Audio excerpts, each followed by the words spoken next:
Ultimately, once these routers have become synchronized with each other's information, this network can be considered converged.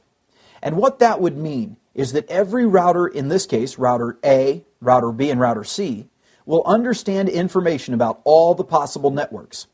This means that the routers will know about every single network in the business environment here, every one of them, not excluding any network whatsoever.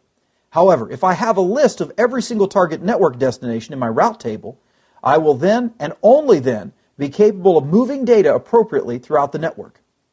So, in the case of route determination here in this graphic, if this host was dealing with fully converged routers, and did in fact send its original packet to the local interface of its default gateway, that default gateway router will now use the routing process that we are already familiar with to rewrite the packet in the DRAM to examine the route table and look for a destination that matches net4.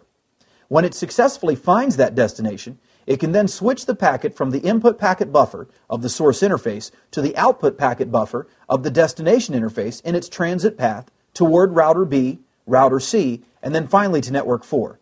That's route determination. Now, optimally, we have to realize that the key to this process is to get the information into the table. Remember that it is IP that makes the determination on which way to send data to get to its ultimate destination. And if we're going to give IP enough information to be functional and to be efficient, we have to make sure that somehow we get routes into the routing table.